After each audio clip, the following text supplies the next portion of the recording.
على الراديو، راديو دوجما 3.10.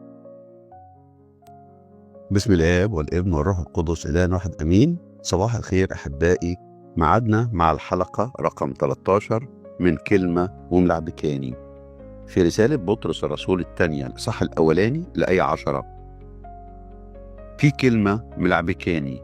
قبل ما نوصل للكلمة اللي ملعبكاني، تعالوا نشوف إيه حكاية الرسالة بتاعة بطرس الرسول الثانية. الحقيقة بطرس الرسول بعت الرسالة دي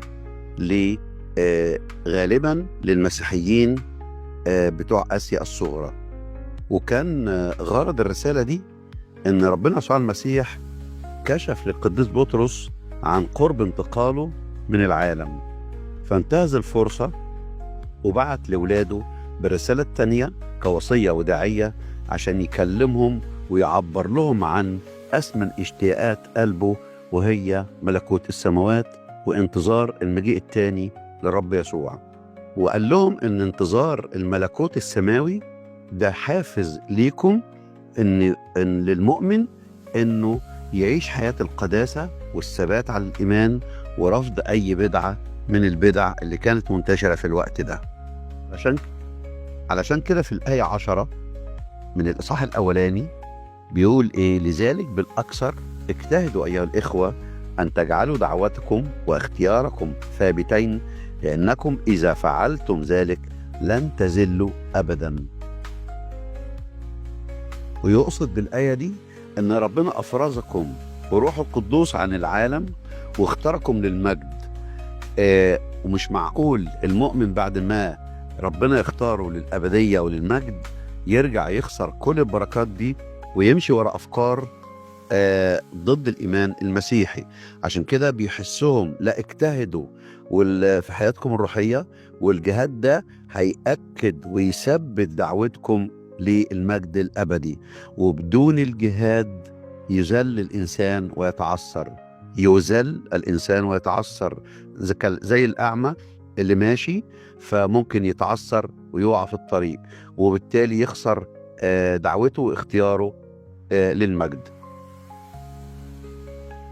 في الآية 10 الكلمة اللي ملعبكاني بتقول لأنكم إذا فعلتم ذلك لن تزلوا أبدا.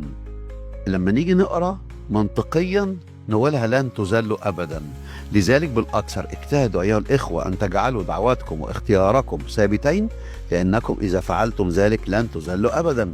يعني مش هنتذل لا من عدو الخير ولا من أفكار الشر ولا نتذل من أولاد العالم. لكن القديس بطرس ما يقصدش ده خالص، هو يقصد أنكم لن تزلوا أبدا.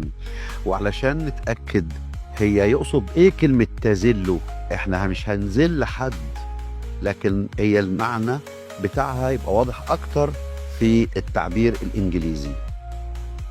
ففي التعبير الإنجليزي بيقول لهم if you do these things، لو انتوا عملتوا هذه الأشياء you will never stumble يعني لن تتعثروا.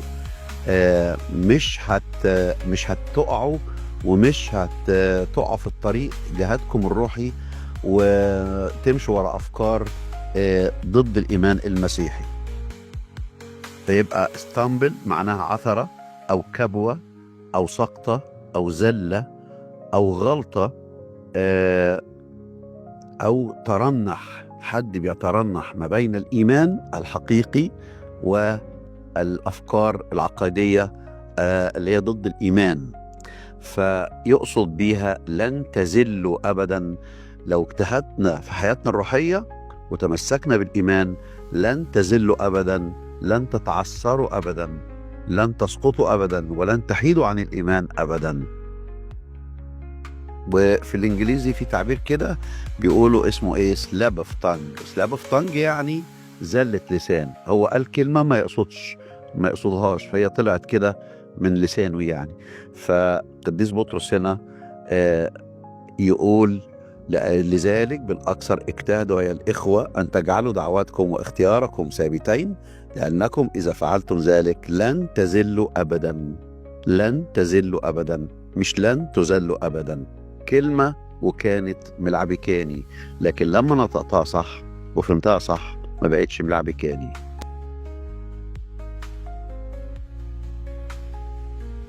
على الراديو، راديو دوغما 3.10.